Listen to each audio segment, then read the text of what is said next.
لعلهم يحذرون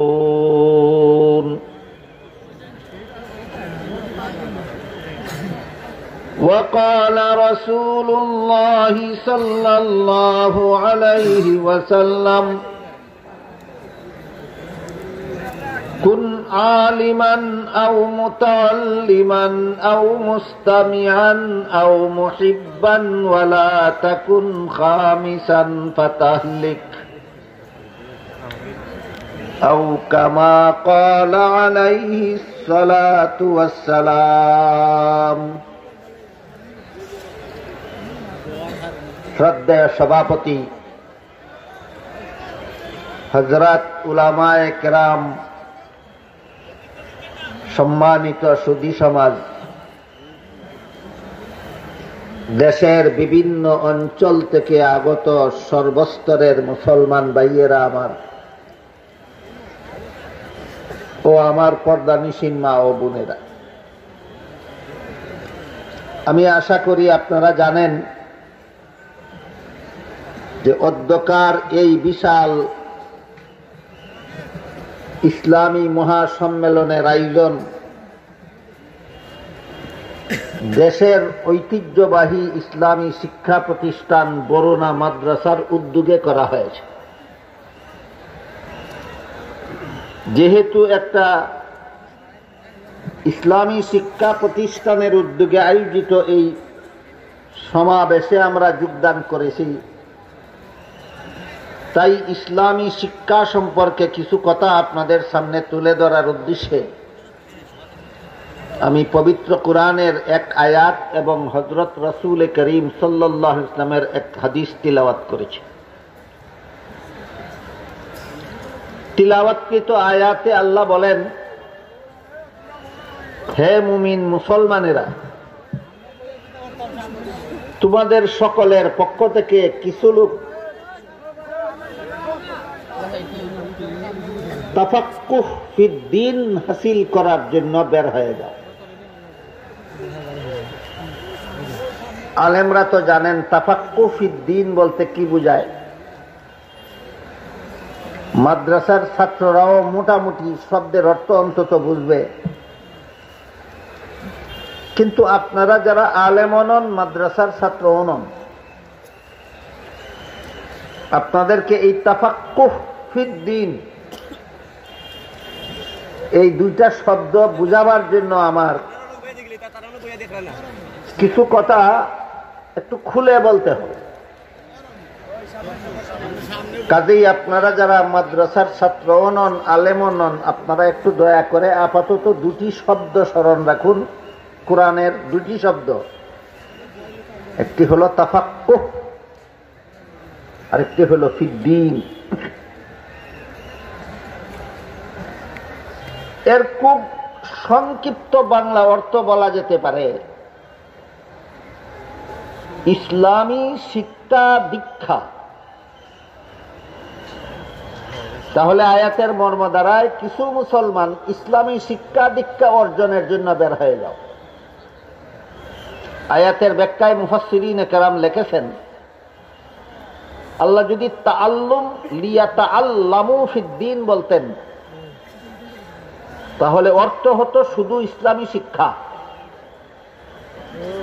কিন্তু আল্লাহ যেহেতু লিয়াতাআল্লামু না বলে লিয়াতাফাক্কাহু বলেছেন, তাই এর অর্থ দাঁড়ালো ইসলামী শিক্ষা দীক্ষা অর্জনের জন্য বের হয়ে যাও। অর্থাৎ ইসলাম সম্পর্কে শুধু জানো তোমরা, এইটাই আল্লাহর কাম্য নয়। ইসলাম সম্পর্কে যা তোমরা জানবে তা তোমরা পালন করবে, এই মর্মটা বুঝাবার জন্য আল্লাহ শুধু শিক্ষা বলেননি, শিক্ষার সাথে দীক্ষাও বলেছেন। আমি দেশের বিভিন্ন অঞ্চলে বিভিন্ন প্রোগ্রামে যাওয়ার পথে বিভিন্ন শিক্ষা প্রতিষ্ঠানের গেইটে লেখা দেখতে পাই, শিক্ষার জন্য প্রবেশ করো, সেবার জন্য বের হও। অথচ এই আয়াতের ব্যাখ্যায় মুফাসসিরিনে কেরাম লিখেছেন, দীক্ষা ছাড়া শিক্ষা বিফল, দীক্ষা ছাড়া শিক্ষা বিফল। মানা ছাড়া জানার কোনো অর্থ নাই। খুব সহজ উদাহরণ দেখুন, এক ব্যক্তি জানে উজুর 4 ফরজ, কিন্তু কোনোদিন উজু করেই না, তার জানা কোন কাজে লাগলো? এক ব্যক্তি জানে নামাজের 13 ফরজ, কোনোদিন নামাজই পড়ে না, তার জানা কোন কাজে লাগলো? তাহলে দীক্ষা ছাড়া শিক্ষা বিফল। এই বিফল একটা স্লোগান বড় বড় শিক্ষা প্রতিষ্ঠানের গেটে লেখা রাখা হয়, শিক্ষার জন্য প্রবেশ করা, অথচ এটা বিফল। দীক্ষা ছাড়া শিক্ষা বিফল। এই জন্য আল্লাহ লিয়াতা আল্লামুনা বলে লিয়াতাফাক্কাহু বলেছে। শুধু ইসলামী শিক্ষার জন্য তোমরা বের হওয়ার কোনো সার্থকতা নাই, ইসলামী শিক্ষার সাথে সাথে ইসলামী দীক্ষা অর্জনের জন্য বের হও। তারপরে লেখা থাকে শিক্ষার জন্য প্রবেশ করো, সেবার জন্য বের হও। কার সেবা করবে? আল্লাহর সেবা? আল্লাহর খেদমত লাগে না, জনগণের সেবা। জনগণের সেবা, জনগণের সেবা যারা করেন তাদের এই সেবার মূল্য আছে আল্লাহর কাছে, যদি আল্লাহর ইবাদত ঠিক থাকে। নামাজ নাই, রোজা নাই, ইবাদত নাই, বন্দেগী নাই, হালাল নাই, হারাম নাই, জনসেবা করতে করতে দিনে রাতে খাওয়ার ঘুমানির সময় নাই, এরকম জনসেবার ফলাফল। কাজেই সেবার জন্য বের হও, এই স্লোগানটাও বিফল। সেবার সাথে যদি আল্লাহর ইবাদত ঠিক থাকে তাহলে সেবার মূল্য থাকে। এক লেখে যদি ডাইনের শূন্য দেওয়া হয় একটা, তাহলে একেই 10 হয়। একের ডাইনে 2টা শূন্য দিলে 100 হয়, 3টা শূন্য দিলে হয় 1000, 4টা শূন্য দিলে হয় 10,000। শূন্যের এই মান দেখে যদি কেউ শূন্য 4টা রাখে আর 1 মুছে ফেলে, কত থেকে কত মুছে ফেললো? 10,000 থেকে 1 মুছে ফেললো, আরো কি 9,999 রইল? না 1 খালি গুড়ার ডিম রইল? ঠিক তেমনি ভাবে জনসেবার ফজিলত দিকে যারা নামাজ রোজা ছেড়ে দিল, তাদের গুড়ার ডিম ছাড়া আর কিছু রইল না।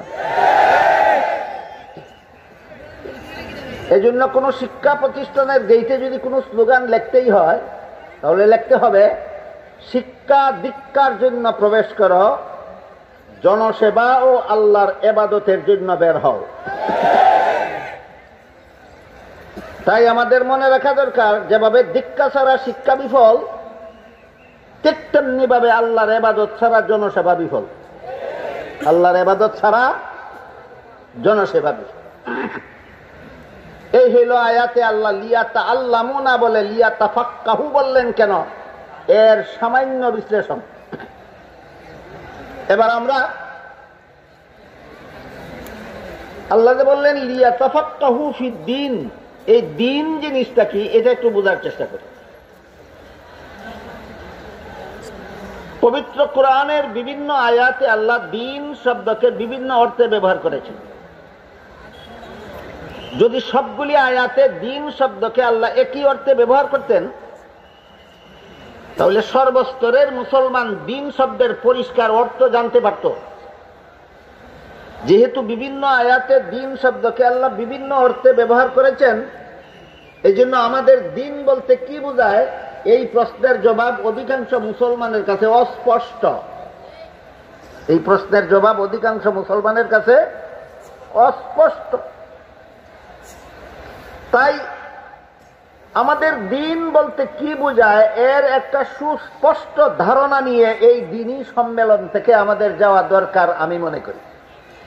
আমাদের দিন বলতে কি বোঝায়, এই প্রশ্নের জবাবটা অস্পষ্টই থাকুক না একটা সুস্পষ্ট ধারণা সৃষ্টি হোক।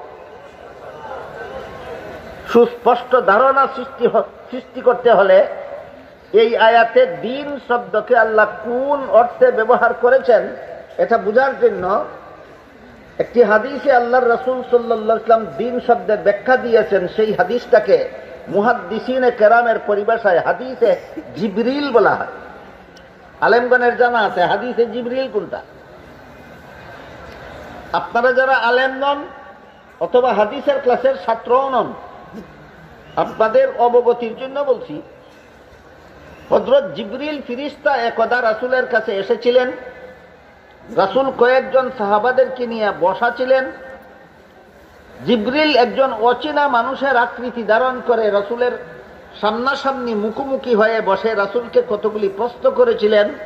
রাসূল প্রশ্নগুলির জবাব দিয়েছিলেন। জিবরিল চলে যাওয়ার পরে রাসূল উপস্থিত সাহাবাদের জিজ্ঞাসা করেছিলেন, তোমরা কি এই আগন্তুক লোকটাকে চিনতে পেরেছ? যেহেতু জিবরিল অচেনা মানুষের আকৃতি ধারণ করে এসেছিলেন, এই জন্য সাহাবায়ে কেরাম বলেন, আমরা তাকে চিনতে পারিনি। তখন রাসূল এই লোকটার পরিচয় দিয়ে বলেন, হুয়া জিবরিলু আতাকুম ইউআল্লিমুকুম দীনাকুম। উনি জিবরিল ফেরেশতা অচেনা মানুষের আকৃতি ধারণ করে এসেছিলেন আমার সাথে প্রশ্নোত্তর করার মাধ্যমে তোমাদেরকে তোমাদের দ্বীন শিক্ষা দেওয়ার জন্য।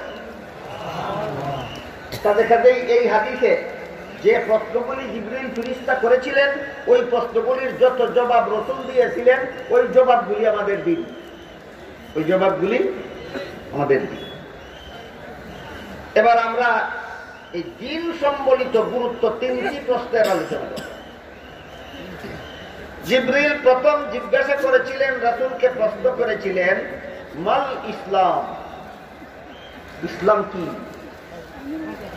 জবাবে রাসূল করিম সাল্লাল্লাহু আলাইহি ওয়াসাল্লাম ইসলামের 5টি মূল কথা বলে দিয়েছেন। ইসলামের 5টি মূল কথার প্রথম কথা হলো মুখে কলেমা উচ্চারণ করা, দ্বিতীয় কথা হলো 5 বেলার নামাজ কায়েম করা, তৃতীয় কথা হলো রমজান মাসে রোজা রাখা, চতুর্থ কথা হলো সামর্থ্যবানদের হজ করা, আর পঞ্চম কথা হলো ধনীদের যাকাত দেওয়া। এই 5টা কথা হলো ইসলামের মূল কথা। ইসলামের মূল কথা 5টা। ইসলামের মূল কথা। এর সাথে ইসলামের আরো কিছু আনুষঙ্গিক কথা। 5টা মূল কথার সাথে ইসলামের যত আনুষঙ্গিক কথা আছে, সমস্ত কথাকে সবিস্তারে দলিল প্রমাণ সহ উম্মতের শীর্ষস্থানীয় আলেমগণ একটি শাস্ত্রে বিন্যস্ত করেছেন।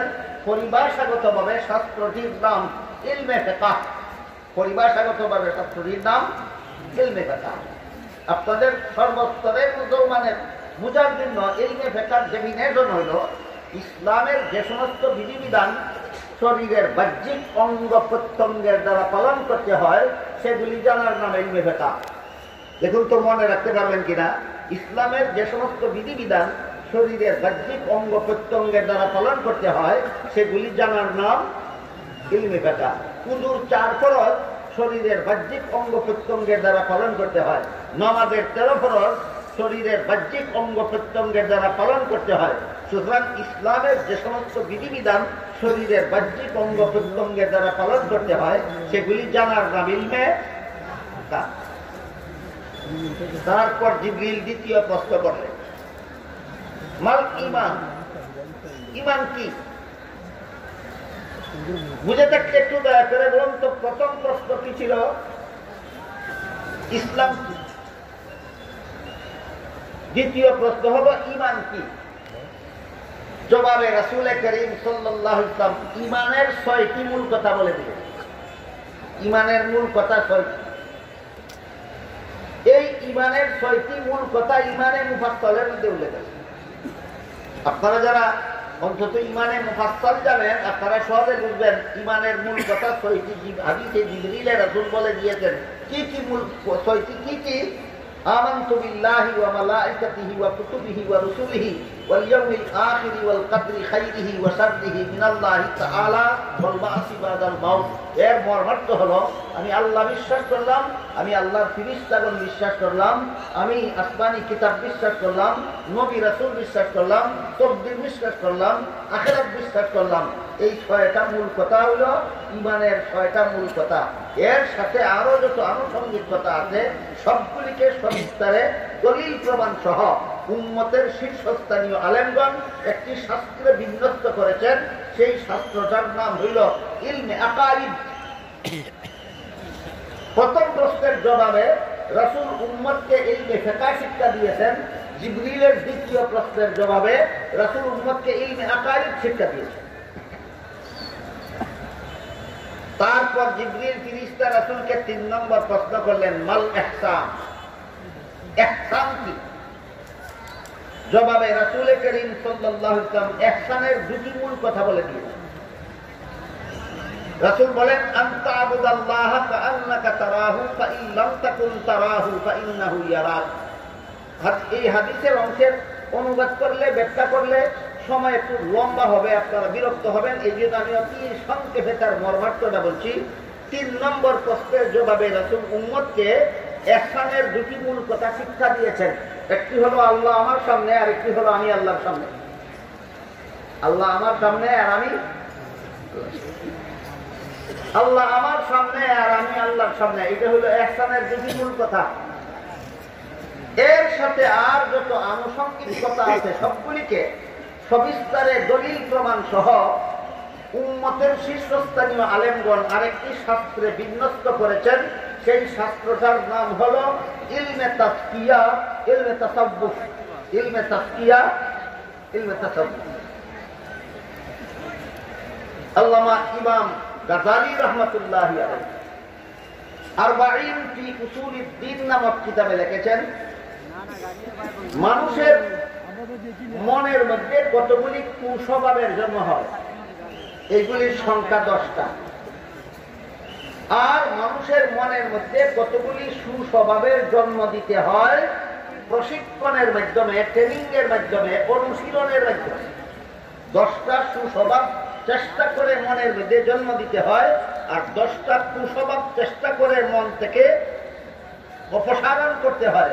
এই কুস্বভাবগুলি অপসারণ করা মন থেকে আর সুস্বভাবগুলির জন্ম দেওয়া মনের মধ্যে, এটা হলো ইলমে তাজকিয়ার বিস্তারিত বিবরণ, ইলমে তাসাউফের বিস্তারিত বিবরণ। এর সারমর্ম হইল 2 কথা। এই 20টা কথা সংক্ষিপ্ত হইল 2টা কথা। যে 2 কথা হাদিসে জিবরিল রাসূল বলে দিয়েছেন, আনতা আবুদাল্লাহা কাআন্নাকা তারাহু ফাইন লাম তাকুন তারাহু ফাইন্নাহু ইয়ারাক। এক হাদিসে রাসূল বলেছেন আনতা আবুদাল্লাহ, আর এক হাদিসে রাসূল বলেছেন আনতাশাল্লাহ। এভাবে আরো শব্দ আছে। সবগুলি শব্দের মর্ম হলো সদা সর্বদা আল্লাহ আমার সামনে, সদা সর্বদা আমি আল্লাহর সামনে। এই ইয়াকিন অন্তরে বদ্ধমূল করা, এটা হইল ইলমে তাজকিয়ার মূল কথা, এটা হইল ইলমে তাসাউফের মূল কথা। এই মূল কথা ইলমে তাসাউফের ফলাফল। কেউ যদি অন্তরে পরিপূর্ণভাবে বদ্ধমূল করতে পারে যে আমি আল্লাহকে দেখি বা না দেখি, আল্লাহ কিন্তু আমাকে সদা সর্বদা অবশ্যই দেখছেন, এটা কথাটা ঠিক আছে কিনা? আমি যদি আল্লাহকে নাও দেখি, আল্লাহ অবশ্যই সদা সর্বদা আমাকে দেখেন। এই ইয়াকিন যার অন্তরে মজবুত ভাবে, দৃঢ়ভাবে বদ্ধমূল হবে, সেই ব্যক্তি যে কাজে আল্লাহ নারাজ এমন কাজের সাহস করতে পারে। এইভাবে অন্তরকে খুদা বিরু বানানোটা হলো ইহসানের মূল কথা। জিবরিলের 3 প্রশ্নের জবাবে রাসূল উম্মতকে 3 প্রকার ইলম শিক্ষা দিয়েছেন। প্রথম প্রশ্নের জবাবে ইলমে ফিকহ শিক্ষা দিয়েছেন, দ্বিতীয় প্রশ্নের জবাবে ইলমে আকাইদ শিক্ষা দিয়েছেন, তৃতীয় প্রশ্নের জবাবে ইলমে তাজকিয়া শিক্ষা দিয়েছেন। আমাদের সমাজে সাধারণত ইলমে ফিকহ নিয়ে কম বেশি আলোচনা হয়, যথেষ্ট আলোচনা হয়।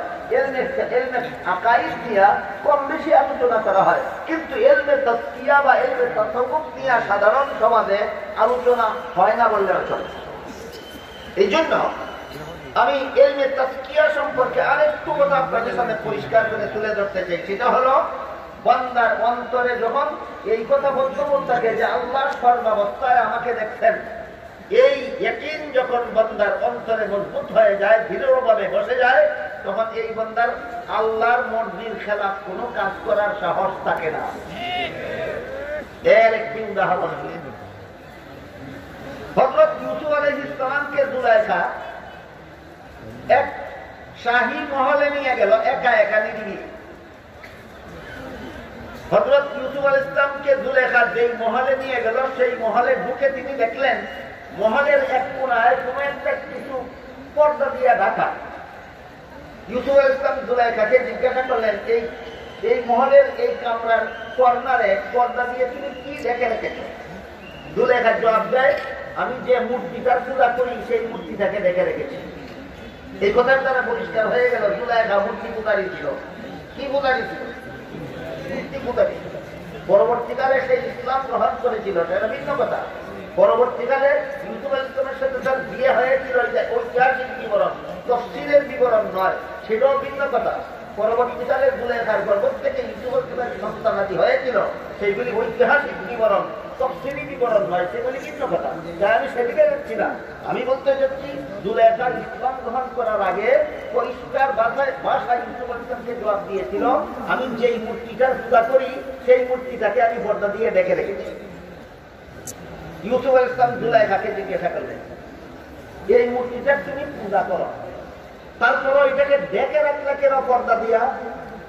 জুলাইখা বলে, আমি এখন তোমার সাথে অপকর্ম করবো, জিনা করবো।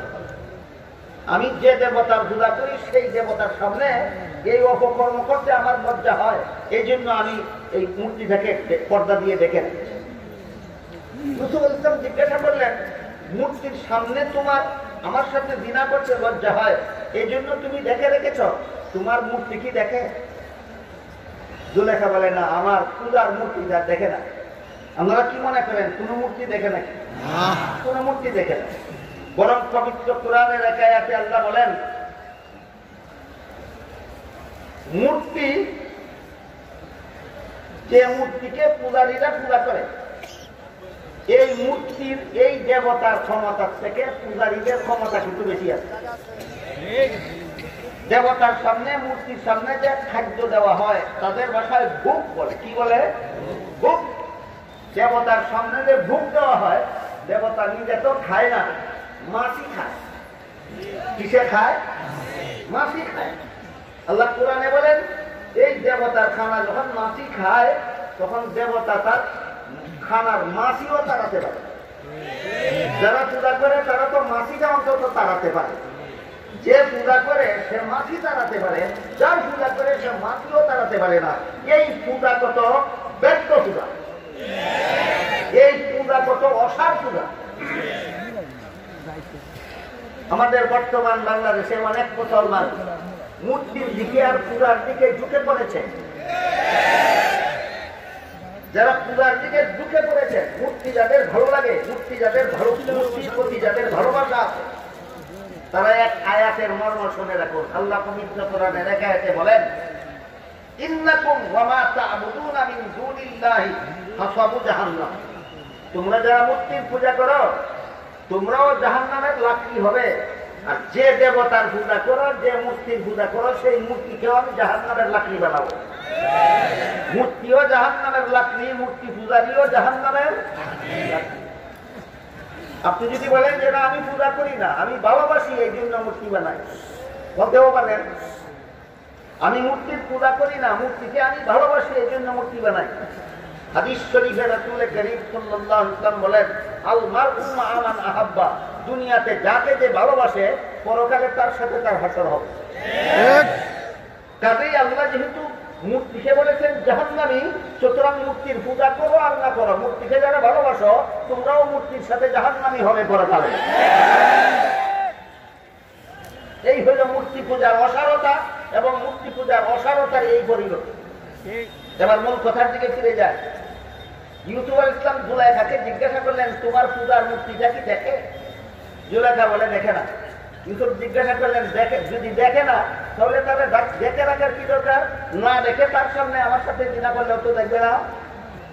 তখন জুলাইখা বলে, যদিও দেখে না, কিন্তু আমার পূজার মূর্তিটার চক্ষুগুলি এমন ভাবে বানানো হয়েছে, এই বানানোর ভঙ্গিটা যেন যেন যেন সে দেখতেছে এইরকম দেখার ভঙ্গিতে চক্ষু বানানো হয়েছে। কাজেই না দেখলেও চক্ষুগুলি যেহেতু দেখার ভঙ্গিতে বানানো হয়েছে, তাই এই মূর্তির সামনে তোমার সাথে জিনা করতে আমার লজ্জা হয়, তাই দেখে রেখেছি। তখন ইউসুফ আলাইহিস সালাম বললেন, যে মূর্তি আসলে দেখে না, দেখার ভঙ্গি ধারণ করে আছে মাত্র, তার সামনে যদি জিনা করতে তোমার লজ্জা হয়, তাহলে আমার যে আল্লাহ বাস্তবিকই দেখে, তার সামনে কোন সাহসে আমি তোমার সাথে জিনা করব?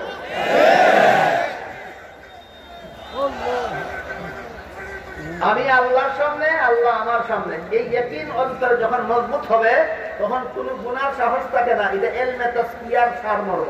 ইলমে তাসকিয়ার সারমর্ম, এলমে তাসাউফের সারমর্ম। এর উজ্জ্বল উদাহরণ হইল এই জুলেখার এই মূর্তির গঠন। সর্বশেষে বললেন, তোর মূর্তি দেখে না, তবুও তার সামনে আমার সাথে বিনা করতে যদি তোর লজ্জা হয়, আমার আল্লাহ তো সদা সর্বদা দেখেন আমি কখন কি করতেছি। কাজে আল্লাহ দেখতেছেন, এই অবস্থায় তোর সাথে বিনা করতে কি আমার লজ্জা হয় না? ঘটনার দ্বারা কি বুঝলেন? আল্লাহ আমার সামনে আছেন, আমি আল্লাহকে না দেখতেও আল্লাহ আমাকে দেখতেছেন। এই ইয়াকিন যখন অন্তরে মজবুত হয়ে যায়, তখনও কি গুনার কাজের সাহস থাকে? এটা হলো ইলমে তাজকিয়ার সারমর্ম। জিবরিলের 3 প্রশ্নের জবাবে রাসূল উম্মতকে 3 প্রকার ইলম শিক্ষা দিয়েছেন। এটা মনে রাখো, জিবরিলের 3 প্রশ্নের জবাবে রাসূল উম্মতকে 3 প্রকার ইলম শিক্ষা দিয়েছেন।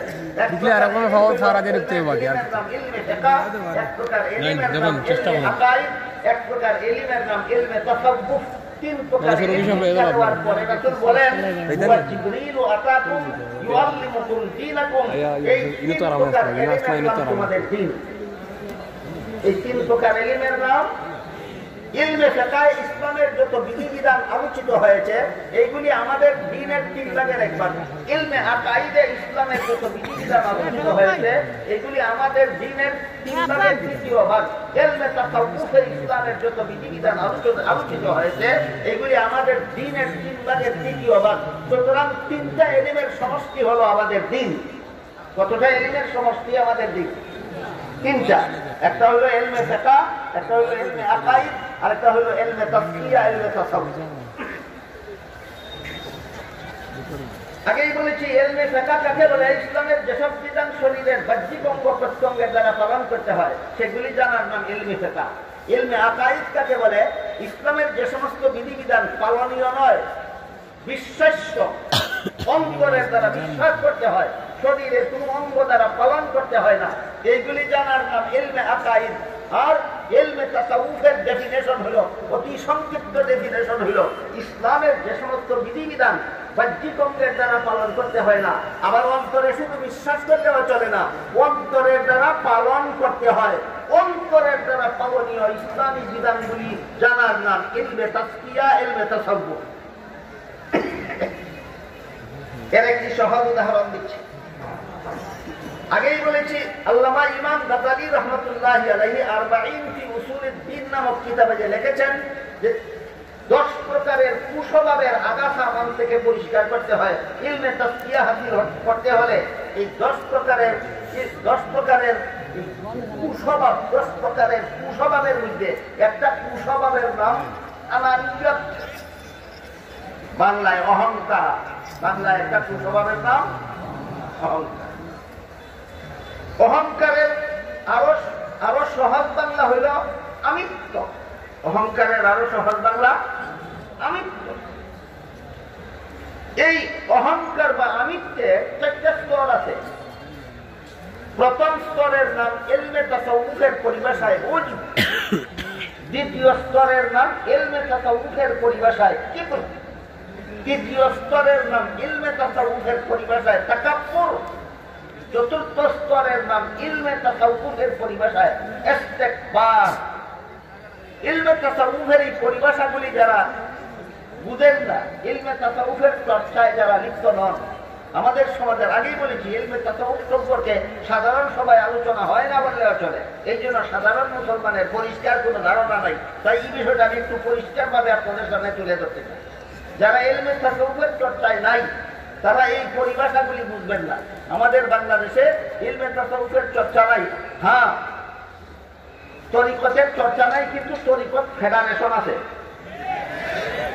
ফেডারেশনের তরিকত হাসিল হয় না, মেহনতের তরিকত হাসিল হয়। তরিকত ফেডারেশনে হাসিল হয় না মেহনতে হাসিল হয়? মেহনতের তরিকত হাসিল হয়। কাজেই যারা ফেডারেশনে আছেন, মেহনতে নাই, তারা উজব কাকে বলে বুঝবেন না, তারা কিবর কাকে বলে বুঝবেন না, তারা তাকাব্বুর কাকে বলে বুঝবেন না, তারা ইস্তিকবার কাকে বলে বুঝবেন না। এই জন্য আপনাদের বোঝার সুবিধার্থে সর্বস্তরের মুসলমান যেন এই অহংকার আমিত্বের 4টা স্তর পরিষ্কারভাবে বুঝতে পারেন, এই জন্য আমি বাংলায় বলছি, শুনুন, মনোযোগ দিয়ে শুনলে অবশ্যই ইনশাআল্লাহ প্রত্যেকে টের পাবেন আপনার মধ্যে অহংকার কত নম্বরটা আছে।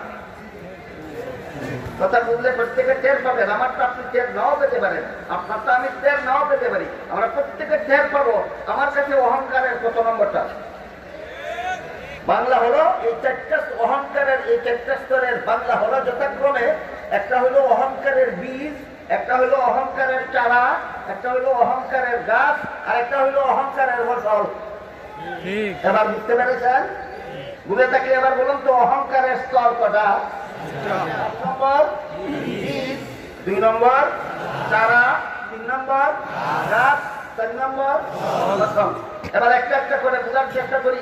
অহংকারের বীজ কোনটা, অহংকারের চারা কোনটা, অহংকারের গাছ কোনটা, অহংকারের ফসল কোনটা।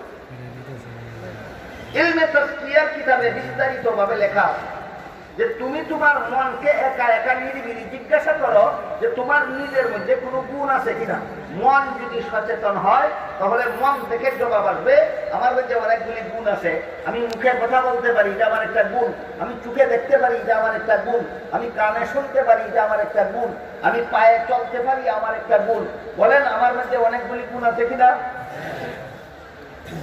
ইলমে তাসাউফের কিতাবে লেখা আছে। এবার তোমার মনকে তুমি 2 নম্বর প্রশ্ন করো যে তোমার গুণের জন্য তুমি নিজে প্রশংসা পাওয়ার যোগ্য কিনা।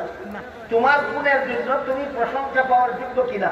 তখন যদি তোমার মন থেকে জবাব আসে আমার চোখে দেখার গুণের জন্য আমি প্রশংসা পাওয়ার যোগ্য, আমি কানে শোনার গুণের জন্য আমি প্রশংসা পাওয়ার যোগ্য, আমার বিদ্যা বুদ্ধির জন্য আমি প্রশংসা পাওয়ার যোগ্য, আমার এলেম কালামের জন্য আমি প্রশংসা পাওয়ার যোগ্য, এই জবাব যদি তোমার অন্তর থেকে আসে তাহলে পরিষ্কার হয়ে গেল তোমার অন্তরে অহংকারের বীজ আছে।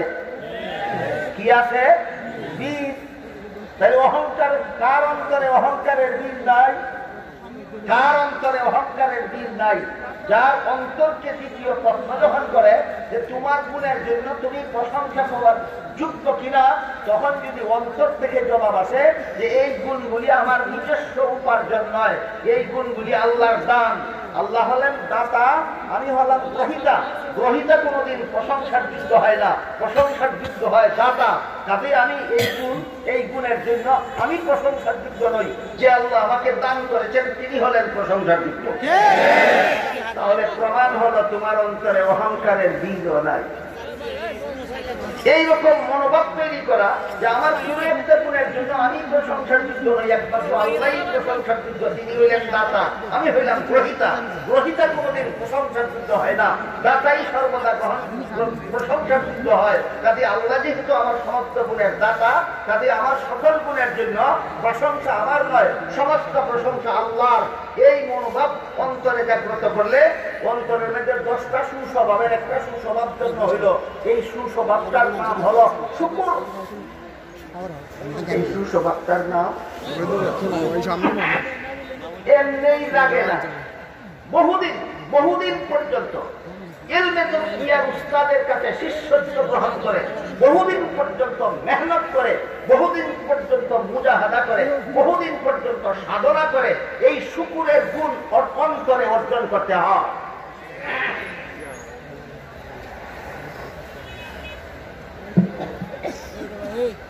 তাহলে মনে মনে যদি ভাবে আমার গুণের জন্য আমি প্রশংসা পাওয়ার যোগ্য, এই ভাবনাটার নাম অহংকারের। আর যদি মুখের দ্বারা প্রকাশ করে ফেলে আমি জ্ঞানী, আমি গুণী, আমি যোগ্য, আমি প্রশংসিত, আমি প্রশংসার যোগ্য, তাহলে অহংকারের বীজের চারা গজাইল। কি গজাইল? অহংকারের বীজ থাকে অন্তরে আর চারা গজায় মুখে। চারা গজায় আমি জ্ঞানী, আমি গুণী, আমি শিক্ষিত, আমি পণ্ডিত, আমি আলেম, আমি যোগ্য, আমি এই, আমি সেই। মুখে যারা বলে এদের অহংকারের বীজে চারা গজাইছে। অহংকারের বীজে কি গজাইছে? চারা গজাইছে। ইলমে তাসকিয়ার কিতাবে উল্লেখ আছে শুধু মুখের দ্বারা প্রকাশ করে না, অপরের সাথে তুলনাও করে। অমুকের এত বিদ্যা বুদ্ধি নাই, আমার যত বিদ্যা বুদ্ধি আছে। অমুকের এত এলেম কালাম নাই, আমার যত এলেম কালাম আছে। যখন অন্য লোকের সাথে তুলনা করে তখন প্রমাণ হইল তোমার অহংকারের চারা গাছ হয়েছে। তোমার অহংকারের চারা কি হয়েছে? গাছ হয়েছে।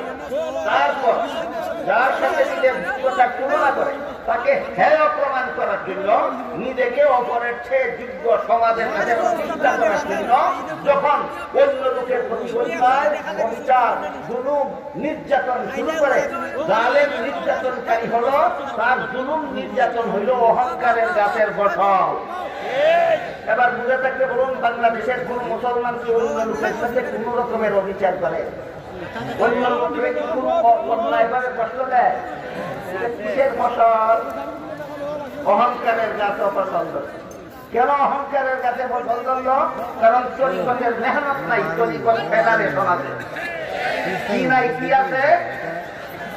তরিকতের মেহনত নাই, তরিকতের ফেডারেশন আছে। মেহনতের মাধ্যমে যখন এইভাবে 10টা কুস্বভাব অন্তর থেকে অপসারণ করা হবে, আর মেহনতের মাধ্যমে যখন এই 10 রকমের সুস্বভাব অন্তরে প্রতিষ্ঠিত হবে, তখন তার ইলমে তাসকিয়া হাসিল হইল। কি হাসিল হইল?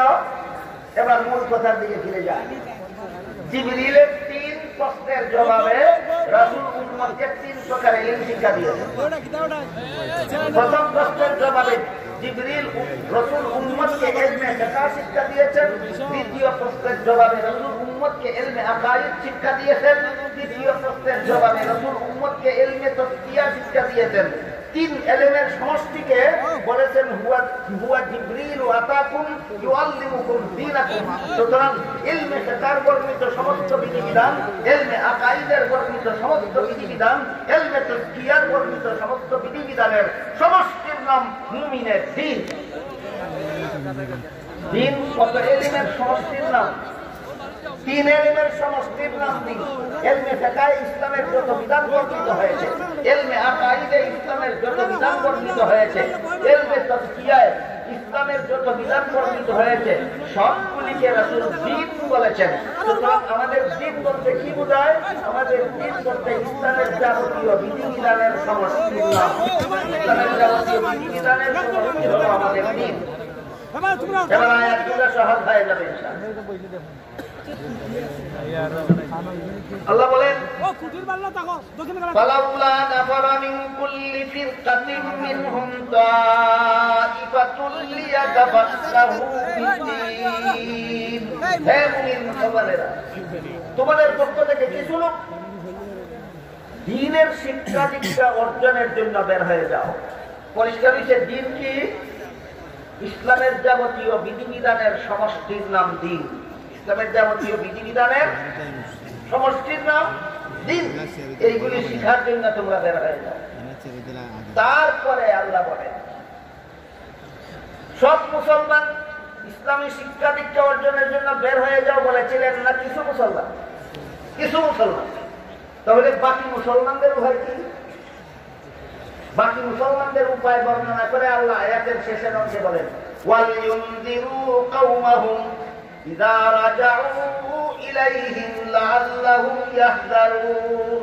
কিছু মুসলমান যে বের হয়ে দ্বীন শিখল, আলেম হইল, এদের কর্মজীবনের দায়িত্ব বর্ণনা করে আল্লাহ বলেন, যারা এই ইলমে ফিকহ শিখতে পারলো না সংসারের কাজে ব্যস্ততার কারণে, যারা ইলমে আকাইদ শিখার জন্য যেতে পারলো না সংসারের ঝামেলার কারণে, যারা ইলমে তাসকিয়া শিখতে পারলো না সংসারের ঝামেলার কারণে, তোমরা যারা শিখতে পেরেছ, তোমাদের কর্মজীবনের দায়িত্ব এইগুলি তাদেরকে শিখানো।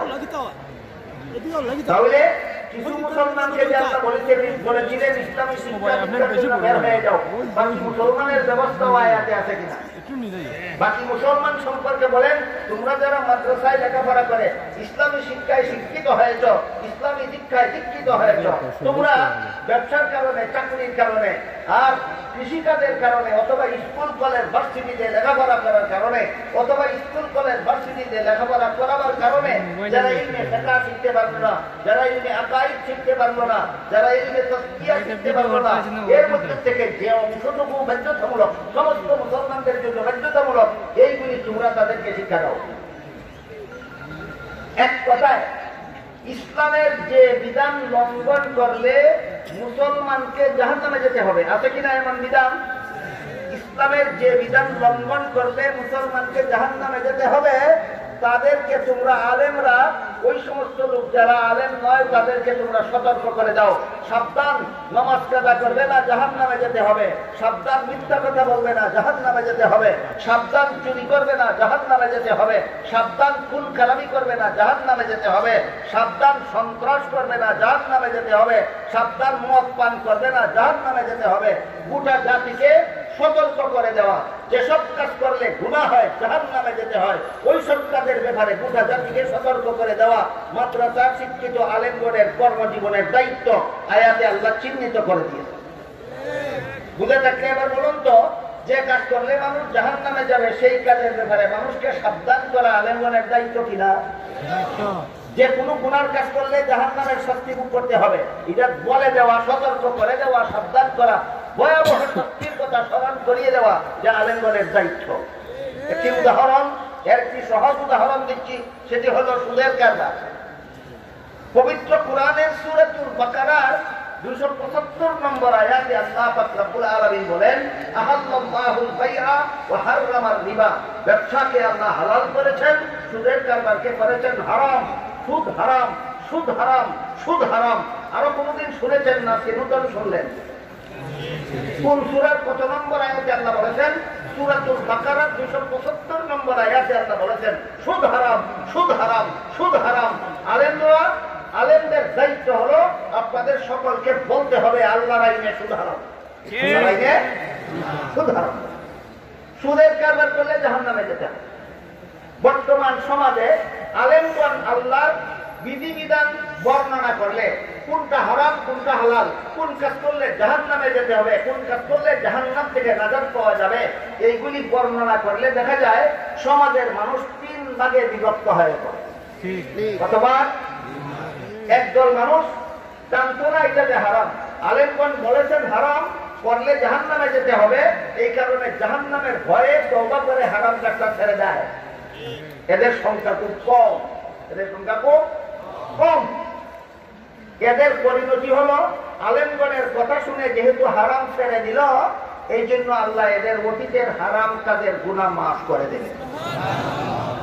দ্বিতীয় দল, আলেমগণ যখন বলেন এই কাজটা হারাম, করলে জাহান্নামে যেতে হবে, তারপরও এই হারাম কাজটা ছাড়ে না।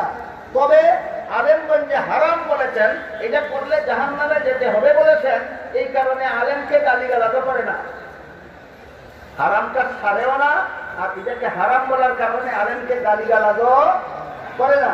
এদের একটা দোষও আছে, একটা গুণ আছে। দোষটা কি? হারাম জানার পরে হারাম ছাড়ে না, যে দোষ। আর গুণ কি? হারামকে হারাম বলার কারণে আলেমকে গালিগালাজ করে না, এটা তার গুণ। দোষের ফলাফল কি? গুণের ফলাফল কি? তুমি হারাম জানার পরও হারাম কাজ ছাড়োনি, এজন্য তোমাকে জাহান্নামে যেতেই হবে, এটা হলো দোষের ফলাফল।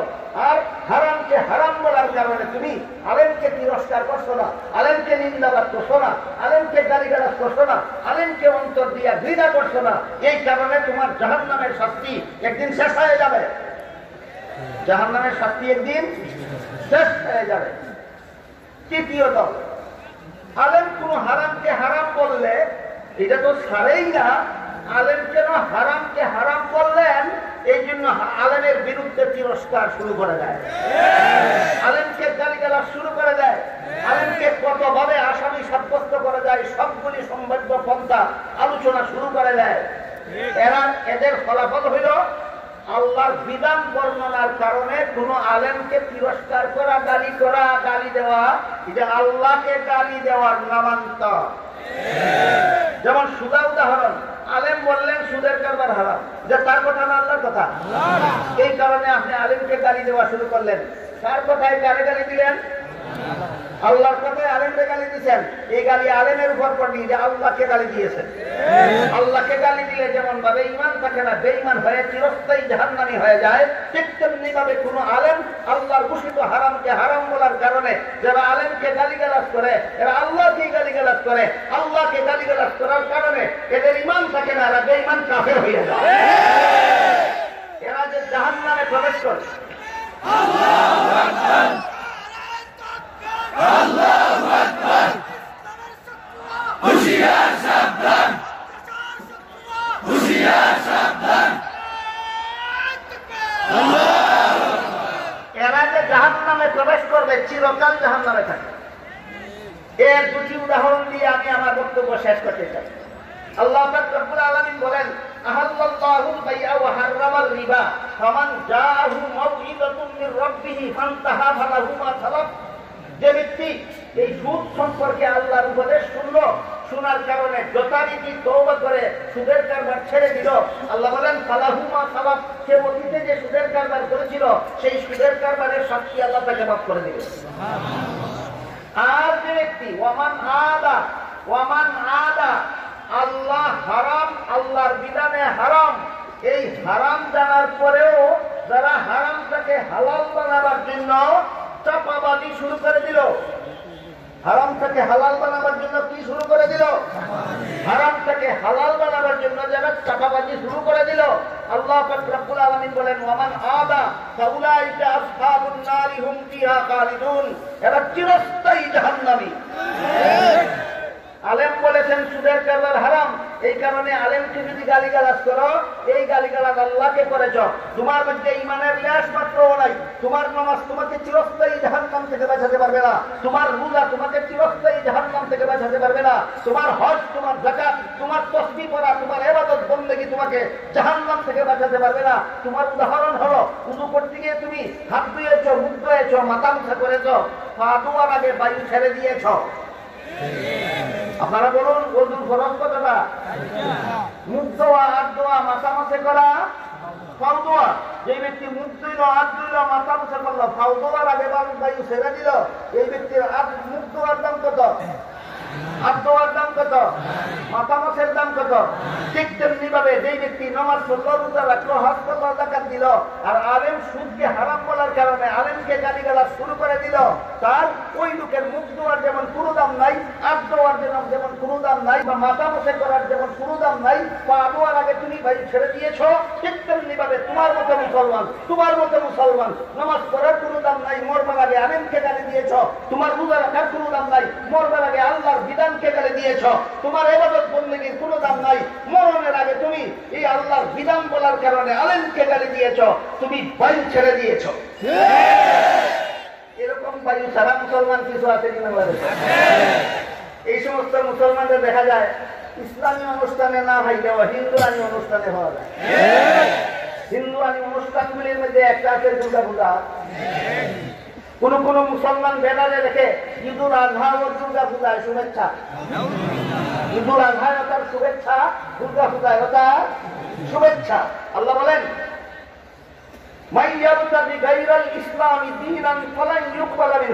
ইসলাম ছাড়া ভিন্ন ধর্ম যারা পালন করবে কখনো তাদের ধর্ম গ্রহণযোগ্য হবে না।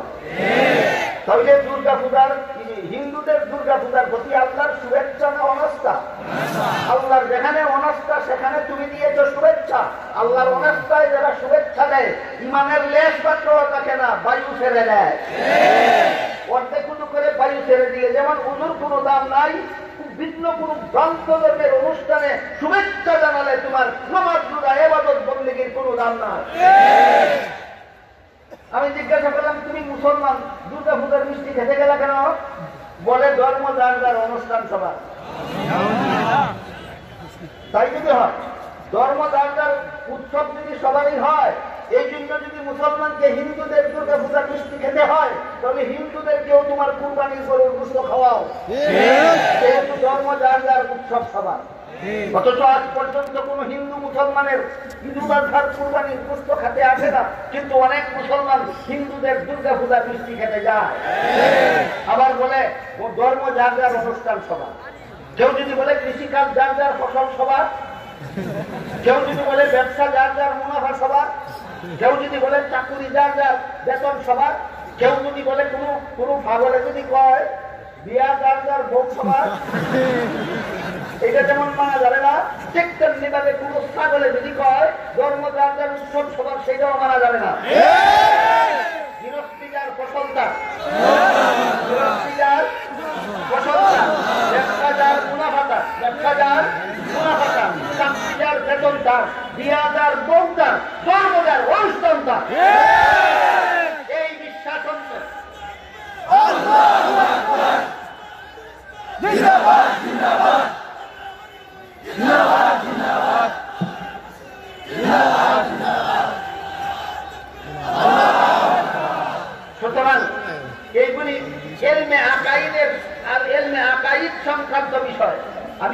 সংক্ষেপে আবার দিয়ে দিয়ে আপনাদেরকে বোঝাবার চেষ্টা করেছি। এই জন্য হাদিস শরীফে রাসূল কারীম সাল্লাল্লাহু আলাইহি ওয়াসাল্লাম বলেন, কুন আলিমান আও মুতাআল্লিমান আও মুস্তামিআন আও মুহিব্বান ওয়া লা তাকুন কাফিরান ফাতাহলিক আও কামা ক্বালা আলাইহি সাল্লাতু ওয়াস সালাম। হে আমার উম্মত, তুমি আলেম হয়ে যাও, জাহান্নাম থেকে বাঁচার এক নম্বর পথ। আলেম হওয়া জাহান্নাম থেকে বাঁচা। যাদের জন্য আলেম হওয়ার সুযোগ নাই তাদেরকে রাসূল বলেন আলেমের ছাত্র হয়ে যাও, যে জাহান্নাম থেকে বাঁচার 2 নম্বর পথ। যাদের জন্য আলেমের ছাত্র হওয়ারও সুযোগ নাই তাদের জন্য রাসূল বলেন মনোযোগে আলেমের কথা শোনো আর আলেমের কথা মতো চলো, এটা জাহান্নাম থেকে বাঁচার 3 নম্বর পথ। কারো যদি আলেমের কথা শোনার মতো সুযোগ না থাকে তখন রাসূল বলেন আলেমকে মহব্বত করো, যে তোমার জাহান্নাম থেকে বাঁচার 4 নম্বর পথ। কিন্তু যদি তুমি আলেমকে মহব্বত করতে না পারো, আলেম কেন কোরআনের কথা বলে, আলেম কেন হাদিসের কথা বলে, আলেম কেন ইসলামের কথা বলে, আলেম কেন আল্লাহর কথা বলে, আলেম কেন রাসূলের কথা বলে, আলেম কেন হালাল হারামের কথা বলে, এই জন্য যদি আলেমের প্রতি অন্তরে ঘৃণা রাখো, মহব্বত যদি রাখতে না পারো, রাসূল বলেন তোমার কপালে বংশ ছাড়া কিছু নয়। কাজেই এই জাহান্নামে যাওয়ার মতো, চিরকালের জন্য জাহান্নামে যাওয়ার মতো বংশের হাত থেকে উম্মতে মুহাম্মাদীর নাজাতের 4 নম্বর পথ, 4টা পথ আমাদের মনে রাখতে হবে। আলেম হওয়া জাহান্নাম থেকে বাঁচার 1 নম্বর পথ, আলেমের ছাত্র হওয়া জাহান্নাম থেকে বাঁচার 2 নম্বর পথ, আলেমের কথা মতো জীবন যাপন করা জাহান্নাম থেকে বাঁচার 3 নম্বর পথ, না পারলে আলেমকে ঘৃণা করা জাহান্নাম থেকে বাঁচার 4 নম্বর পথ। আলেমকে ঘৃণা করা জাহান্নাম থেকে বাঁচার পথটা চিরকালের জন্য জাহান্নামে যাওয়ার পথ। আলেমকে ঘৃণা করা জাহান্নামে যাওয়া চিরকালের জন্য জাহান্নামে যাওয়ার পথ। যদি আলেমও হতে না পারো, আলেমের ছাত্রও হতে না পারো, আর আলেমের কথা মতো চলার সুযোগও যদি না পাও, তুমি দূরের থেকেই অন্তর দিয়ে আলেমকে মহব্বত করো, এই মহব্বতটাও তোমার জাহান্নাম থেকে বাঁচার 4 নম্বর পথ। তাও যদি না পারো, অন্তর দিয়ে যদি আলেমকে মহব্বত টুকু করতে না পারো, রাসূল বলেন তোমার কপালে বংশ যারা কিছু নাই, তোমার কপালে চিরস্থায়ী জাহান্নাম করা কিছু নাই। এবার আমি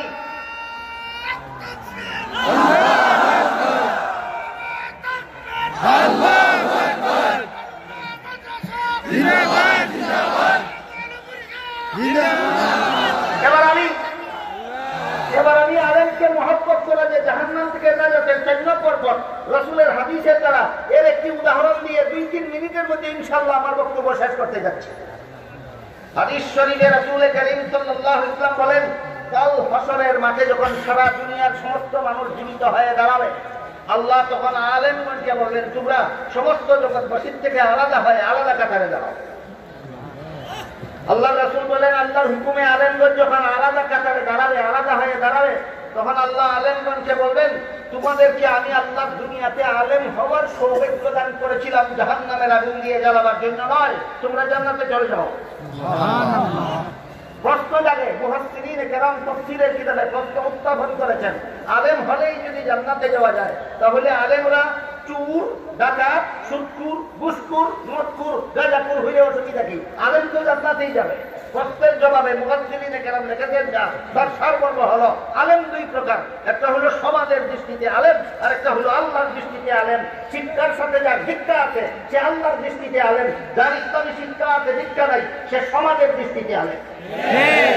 দুই আলোচনা শুরুতেই হয়েছে কিনা? ইসলামী শিক্ষা আছে কিন্তু ইসলামী আমল নাই, সমাজ তাকে আলেম বলে, আল্লাহ তাকে আলেমই বলে না। ইসলামী শিক্ষার সাথে যার মধ্যে ইসলামী শিক্ষা আছে একমাত্র তাকেই আল্লাহ আলেম বলে। আল্লাহর দৃষ্টিতে যারা আলেম তাদের কি আল্লাহ হাসরের মাঠে বলবেন তোমরা জান্নাতে চলে যাও। হাদিস শরীফে রাসূল আরো বলেন আল্লাহর হুকুমে আলেমগণ যখন জান্নাতে রওনা হবেন, আলেমগণের জান্নাতে যাওয়ার পথের পাশে কিছু মুসলমান দাঁড়িয়ে থাকবে, এরা 4 নম্বর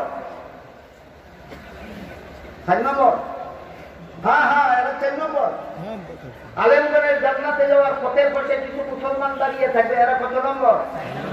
যারা আলেমকে ঘৃণা করেছিল না মহব্বত করেছিল। হ্যাঁ, 4 নম্বর দলের কিছু মানুষ আলেমগণের জান্নাতের পথের পাশে দাঁড়িয়ে থাকবে। এক একজন আলেমকে পিছন থেকে ডাকবে আর বলবে হুজুর দুনিয়াতে আপনাকে আমি মহব্বত করতাম, আমার সিরিয়াল নম্বর চাই, কত চাই। মহব্বত যে করতাম তার প্রমাণ দিতে গিয়ে রসুল বলেন কেউ বলবে আপনাকে এক গ্লাস পানি পান করাইছিল, রসুল বলেন কেউ বলবে আপনাকে যে মহব্বত করতাম তার প্রমাণ এক ঘন্টা উজুর পানির ব্যবস্থা দিয়েছিলাম। হাদিসের ব্যাখ্যা লেখা আছে এক গ্লাস পানি পান করা নিয়ে আর এক ঘন্টা উজুর পানি দেওয়া, এটা রসুল উদাহরণস্বরূপ বলছেন। আলেমকে মহব্বত করে যে যা করেছিল সে তাই বলবে, এরপরে বলবে কিন্তু আমার গুনার কারণে আল্লাহ আমাকে জাহান্নামে যাওয়ার হুকুম দিয়েছেন। আল্লাহর রাসূল বলেন এই কথা শোনা মাত্র আলেমগণ নিজেদের জান্নাতে যাওয়া বিরতি দিয়ে দাঁড়িয়ে যাবেন। শেষবারের মতো চেষ্টা করে দেখি আমার জান্নাতে আমি পরে যাই, শেষবারের মতো চেষ্টা করে দেখি এই নবীর উম্মতটাকে জাহান্নাম থেকে রক্ষা করা যায় কিনা।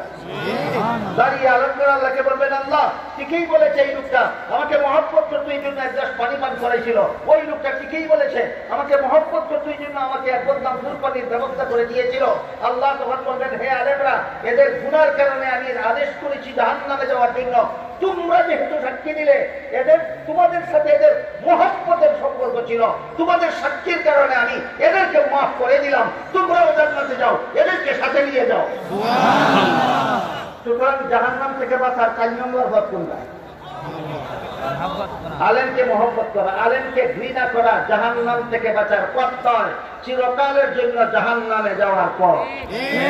আল্লাহ আমাদেরকে এই চিরস্থায়ী জাহান্নামের পথ পরিহার করে জাহান্নাম থেকে নাজাতের 4 পথের কোনো না কোনো পথ অবলম্বন করে দুনিয়া থেকে বিদায় হওয়ার তৌফিক আল্লাহ দান করুন। সবাই বলুন আমিন।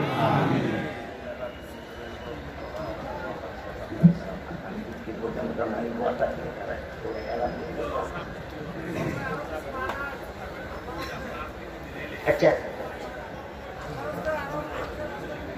বহুত ওলামায়ে কেরাম আছেন, আরো